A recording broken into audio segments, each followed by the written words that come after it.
Hey everybody, it's Kevin Arruta here from Digital Marketing Fastlane. Today I have a very special guest to have Daniel from Budai Media. Hey Daniel, how's it going? I'm super excited to have you here. Hey, Kevin and everyone. I'm really glad to be here and thanks for the invite. I'm doing great. Thank you. Perfect. Daniel also has a podcast, has a show. I've been on it as well. Today we really want to dive deep into email marketing. So Daniel, can you tell us a little bit about your background, how you got into email marketing and built your company around email marketing? I have a very different path than marketing because I studied geology and petroleum engineering in university. So very different background, but I dropped off in 2016. I just registered to Upwork and I started copywriting and fast forward. So in the last 3 years, I established my own agency and today we are 20 people and we help e-commerce businesses grow with mostly email marketing, but SMS, Messenger as well, loyalty programs, and we also do website conversion optimization. So all of these, and we try to combine these channels with our unique strategy. You've probably seen a lot of email marketing. I think the new iOS update, the news tracking, I think email marketing is even more important than ever before. What are some of your thoughts with the new updates to the tracking and how do you see email being impacted there? Yeah, I totally agree. So I'm not a Facebook ad expert, but I keep my eyes open and I can see that unfortunately, many of our clients, they struggle with Facebook ads.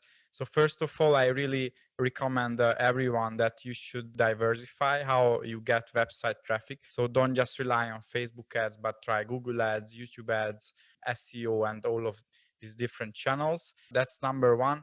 And number two, start focusing on your data more, learn Google Analytics more, and learn email marketing and how to read data from your email marketing software. Try to focus more on customer retention and lifetime customer value. And number three is email marketing, our core area.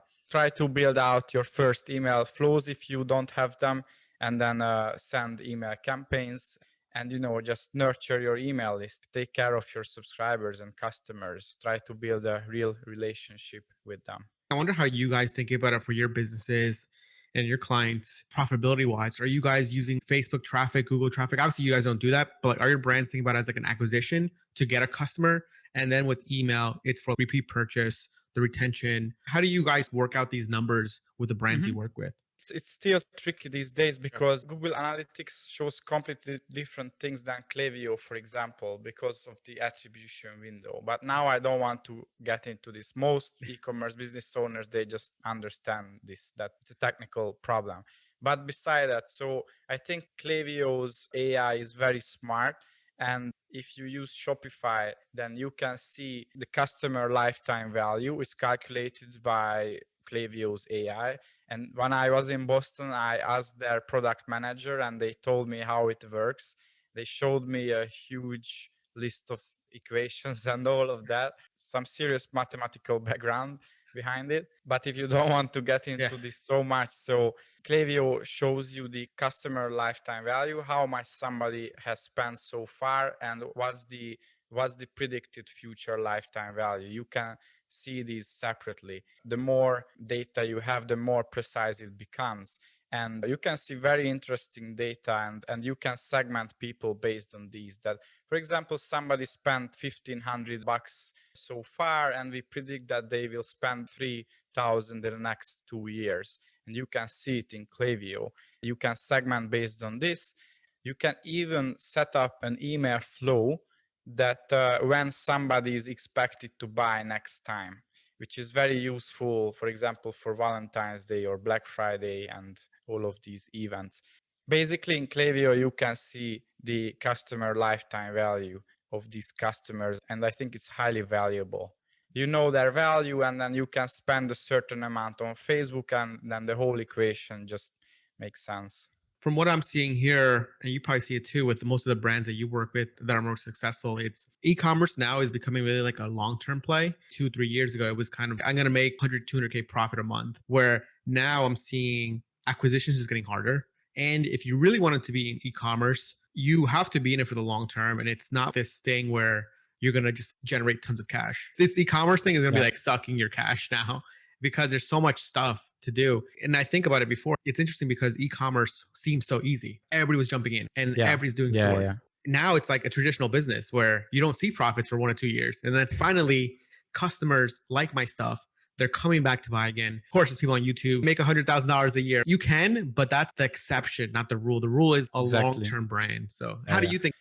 I just thought about it the other day that let's say you do Facebook ads to generate your traffic or Google ads. And when you spend money on ads, the platform really gives you an opportunity to buy the opportunity to show your product to someone. And if they buy, then you have the opportunity that they try it at least once. And you make, let's say, even $1 million you can make if you are a dropshipper and a lot of people buy your products very quickly. But if they don't come back, they are not happy, then you don't have a business. Even if you made, let's say, $1 million, I could see guys like that. Because you have zero retention, they don't come back, you don't have a stable business. And once the marketing director of, I think, Deichmann, it's a German shoe company, he said that there is no reason to get one-time shoppers. I mean, it just doesn't make sense. You should forget that. You want customers only who come back, because if they just come and they just buy once and they leave forever, it just doesn't make any sense to do that. So Yeah. I think he's very smart about this. And yeah, I think what you're saying, it's like the mentality of e-commerce needs to shift. It's people just want that one-time purchase. But if your one-time purchase sucks, why are you even doing it? I've worked with a lot of people before in the past where they have like these stores and they're just like, I never want to answer emails. I never want to talk to my customers. What do you want to do then? Yeah. Like, I mean, you can, it's possible. And that's a dream. But look at these big companies. I don't know, for example, Klaviyo, right? Yeah. They have such a great product that they get a customer. The customer is there, like myself, yourself, for years. And we're also like evangelizing them because we mention them all the time. Think about that. They're not paying us, but the product is so good and it does such a great job that we mention them so many times. And there's only certain products that do that, right? Of course, like Klaviyo is one, Shopify is another one, right? Like there's all these like software companies that we use. They're so good, but you buy something from a store and you're just, I don't want it anymore. It was okay, right? So that's what most products are. They're just okay. Maybe one reason why e-commerce companies tend not to have a customer support or not a good one, while software companies or service companies they have, because if you sell a product, it's relatively simple. It's a physical thing. People can see, they can touch it, they can use it. So probably to sell it, it's not as difficult as a service or software. Maybe they think that the e-commerce companies, they think that, okay, if they buy it, then I don't need a support. They are happy. But that's not the thing. I think it's the opposite because it's so easy to not like it. I have a cleaning company. You need to actually talk to them and walk them through. It's not a physical thing. So you can't say, hey, here's the cleaning. You can touch it, right? A product, you can touch it. You know how it feels like. But even then, it's so much easier to say, oh, I don't like it.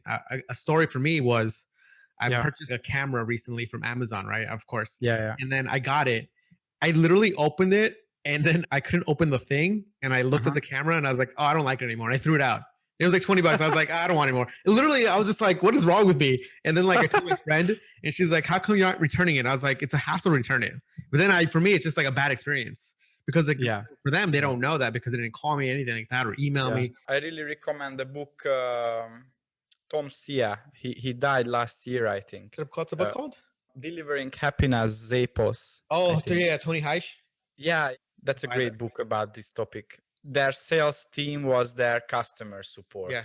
Delivering Happiness from Tony Heish. He passed away from a tragic accident. He wrote the book on customer service. And people think about, that was Zappos, Zappos.com. It got acquired by Amazon for like over $1 billion. Their whole business, if you think about their whole business model, it was built on customer service. Zappos is literally drop shipping for shoes.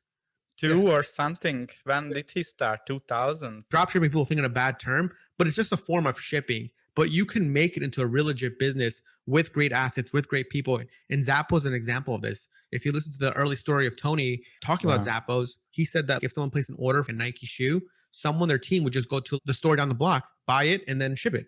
And that's how they started. And that's essentially what dropshipping is. You place an order, but what happens with dropshipping, and I see now a lot of people, is you don't turn into a proper business. You don't have great communication. Your website looks like shit. You don't have emails. Again, like emails about coming back again. But Danny, I want to talk to you now about emails. What are you seeing some patterns that you're working really well right now? Are you doing a lot of retention emails? Are you doing a lot of personal emails from founders? What are some email formats that you see working well? I think there are a few trends what I can see past few months, and you just mentioned one of them, which is personalized emails. I just got an email from Tim Bird. He's a well-known Facebook ads guy, and he tries to sell his tickets. A 20,000 ticket? Yeah, I know. But actually, the email was well written, and I, as an email marketer, I know it's automated, but still, it felt very personalized. And I really want to encourage every e-commerce brand to try it. You don't need any logo; just write an email. Similarly, when you write an email to your friends, maybe you can include your signature because it creates a lot of trust. It's very professional, I think. But no images needed, just a regular plain text email. And even if you are a fashion brand, doesn't matter what you sell, you can do this. I think at least once, twice a month, something like that. That's one thing. And also with my team, we can see that content emails and trust building emails, they work better and better every year. We have brands where 80% of the emails are content and trust builders. For example, we collect the customer reviews and we send them out the next week, and they outperform a regular sales promo. I think people are they are fed up with sales emails and sales all the time, and they really enjoy content if you nurture your subscribers and customers, and it works quite well. We had a brand last year, a fashion brand. They sell shades, sunglasses. Now they started selling watches as well. And we generated a 6-figure amount in 1 week with emails. With only, I think we sent out 11 emails in 1 week, and only 1 or 2 were sales emails. The rest of them was, thank you for buying today from us. I think we even said this, that it was a record sale for our company, and we are really grateful for that, for every customers. You make us great. You need a solid brand, solid audience to do this. Maybe not every brand could afford it. I cannot imagine Amazon doing it, that this is a record day for us. I guess they do it on the Prime Day. It depends on the audience, but try to be transparent and honest. I think it really works. And so not just email marketing, but in general, I think these brands are the winners these days. Transparency, honesty, and respecting your customers, creating a community, all of these counts a lot. Especially if you are a D2C brand, you are not a dropshipper, then it works great. Here, you mentioned some great points. Those personalized emails, when you're doing these personalized emails, I think you touched about it very little, which is like you remove the header. You're saying basically doing plain text, correct? Or just like very basic. Yeah. Exactly. I think in Klaviyo, you do a text block, correct? And then you just like type it in manually. For people listening, those work really well. They work well as like thank you notes. Hey, thank you for buying, for feedback. I really like doing those, and I do a lot of those. So maybe one more, and maybe you will be surprised, but we have this kind of email has its own story, because it was on a sleepy, rainy Monday when I wrote emails to my clients back then, and I didn't know what to send. I was out of ideas. So I was, this is Monday. I'm not the only guy who is bored. So maybe just Google some jokes and just share it with their audience, with their customers. So I just found some related jokes. This client sold kitchenware, kitchen products, knives, and I found some jokes and I just put them into the email. I sent it out and it made, I don't know, $1,000, something like that. Back then, it was a good number for that client. And we still do this with clients, not with everyone, but not with a luxury beauty brand, maybe. But for many clients, we do this Monday jokes and it works quite well. People are bored, they want to laugh, and then you can just link the products in the footer, in the PS, they buy. That's funny. Another thing too that's I think is very important, what you said before, was these sort of content emails or like these value emails. People don't do these enough. And I think sometimes people feel I'm emailing my customers too much. But at least for me personally, I sign up to tons of email newsletters. The reason why I'm signing up for, because I want to learn something. And I think in your brand and your niche, you could teach people something. I sign up for a lot of like tech people that write about tech news. I can still see the articles, but I want to see someone's opinion on it. And I think opinion pieces, value pieces are so important. And brands don't really do that much where they maybe give an opinion on the industry as a whole, new stuff coming out. The market and e-commerce marketers, business owners, they need to be more educated, because I think many of them, they have a good intention to create great emails, but they just don't see any examples out there. And that's the problem. They just don't know who to follow. And my company, we try to help them and show them good examples, because if you just tell them, be honest and transparent, but there is no example, then you don't know how to do it. I can see it with many business owners. So we try to show examples and email copy and templates and all of that. You probably know, Daniel, but there's websites, reallygoodemails.com, mail.com. There's also a few other ones where you can see email templates or examples. So kind of what you're saying, sometimes you just need an example of what works. And people always say, oh, no one reads emails, but I sign up to emails that I get every single day. There's some marketing emails that I open up every day. And the reason why, it's because I know the content's good. If it's a sale email every day, of course I'm not going to open it. But if it's here's my story or here's what's happening in the company this week, sometimes those emails are very interesting for people because they want to know the inner workings of a startup, of a D2C brand. Because most customers, let's say you're in your niche of fitness, beauty, your customers are still human. A lot of people still aspire to be entrepreneurs. So you can talk about entrepreneurship because that's a very broad topic. Building, this is what logistics problem we're having. And people can connect to that saying, oh, wow, this company I purchased something from has issues. People follow founders. I follow yourself. You talk about your business right before the podcast. We're talking about your company. It's like, oh, we have the same issues, even though we're both very different industries. We still have the same. That's something to think about. Exactly. You know, when I talk with a potential client or an e-commerce business owners, and I tell them we send out 15 email campaigns a month or 20 or 25, then say it's just too much. It's too much promotion. And then I tell them, yeah, because your content is not good. But if it was good, then people would read it. And just as you said, email lists with the highest engagement and results, the list at least 5 times a week, and people read it, they are engaged, and it works. Same for SMS, by the way. I can hear it. It's just too much promotion. Check out Gary Vee's text list. He sends motivational quotes and people read. How much revenue have you guys generated with email so they can get a really good grasp of how important it is to have email in your email campaigns or to work with a company like you that truly understands it? It depends on the niche, but I think a good go-to number is around 20-30% of your monthly revenue as an e-commerce business. So 20-30% generated from email every single month. And depending on your niche and the customer journey, it can be down to 10%. If you sell furniture, people don't buy it every month, so there is less retention there. Your email revenue will be lower. But if you are in the beauty niche or cheaper jewelry, pet products, baby products, it can go up to 40, 50, even higher percent. We have several clients where we have 50%, the half of their monthly revenue comes from email, and they are high 7-figure, low 8-figure businesses. It's crucial for them. We have a client selling outdoor hiking products. And when he came to us, their revenue, 30% of their revenue was from email. And we thought that it's hard to increase that. It will be difficult. And after a few months, it was more than 50% from email. Wow. We changed the strategy from sales to content. People like it more. They engage more. We implemented the new flows, more campaigns, and we really doubled down on the engaged segment of the audience. Huge boost, almost 20% increase in revenue just from emails. That's great. Daniel, last question I have for you for today. What are some hacks that you can do to get a higher conversion, more sales, anything that you can put in your email, buttons, design? What have you seen work well for you? In case you need that sale, life or death, I need to make money. I believe more in strategy than techniques. There are many techniques for sure. Nowadays, I try to think about email templates and copy similarly to a website. There is website conversion optimization, there is email conversion optimization. So just try to keep the template clean, and every sentence should be a separate paragraph. So don't use a big chunk of text. People don't read it. Like the LinkedIn post that you see lately, just one line of text.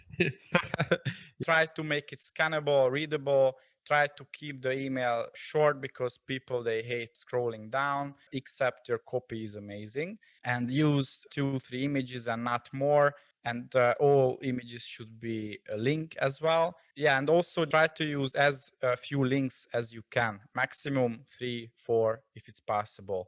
especially if you are just starting out. We have a case study. We compared emails with 20 links, 30 links, a lot of links versus only 1, 2, 3, and always the ones with 1, 2, 3 won. The difference was almost double in revenue. Also because the spam filter hates too many links. It's also interesting. I've seen a study too. By the way, I really like that concept of email conversion rate optimization. I've never heard somebody say that. It makes sense because it's like a web page on your phone, right? Yeah. The user experience, Yeah. basically. So everybody talks about subject line. It's important. Yep. What's even more important is the sender name. So, and you can play with that. You can put your own name there, your brand's name. Sometimes you can use funny names on Valentine's Day, for example, Your Mr. secret Valentine, lover. or I don't know, something funny. And you can change this just like your subject line. Check out Chubbies. They play a lot with this. They have great emails, very funny emails. Their engagement is super high. You can play with the sender name as well, not just the subject line. What you're saying is so important. So for people listening or watching on YouTube, I actually have a case study on the sender name in an upcoming video, so you can watch that. But I also have this on my Twitter account where you play with different names. So for example, like we're talking about Valentine's Day, you can put your lover, your girlfriend, something that's different. We do this a lot in the supplement space. For example, let's say you're selling blood support. You can say your blood support, your sugar support, something like that, where it's very relevant to what you're selling. And people don't really play with this. Direct response email marketers do this all the time. The guys that like want every single optimization. I had one more point that you touched on that I want to mention. I forgot now. Oh man, what was it, Daniel? Daniel, where can people go find you and learn more about you and potentially hire your company? Check out our website, thebudaimedia.com. Budai is my surname, Budai. This is our website. We have our Facebook group, Top E-commerce Email Marketing Group. You can find it on Facebook, or just find me on Facebook or LinkedIn, Daniel Budai, and you can just DM me anytime. And your podcast as well, your show? Oh, yeah. So the eCom show, you can find it basically on all of the major podcast platforms. We've had more than 50 episodes, 2 of them with Kevin. We try to invite e-commerce business owners who are inspiring for everyone, and e-commerce marketers. Sounds so good. Daniel, thanks so much for coming on the podcast. Please make sure to visit Daniel's website, connect with him on LinkedIn, Facebook, wherever he's on. Join his Facebook group. A lot of good stuff on there. Tips, hacks about how to improve your email flows and your email campaigns. Daniel, thanks so much for coming on. I really appreciate you and talk to you soon. Thank you, Kevin. I really enjoyed it.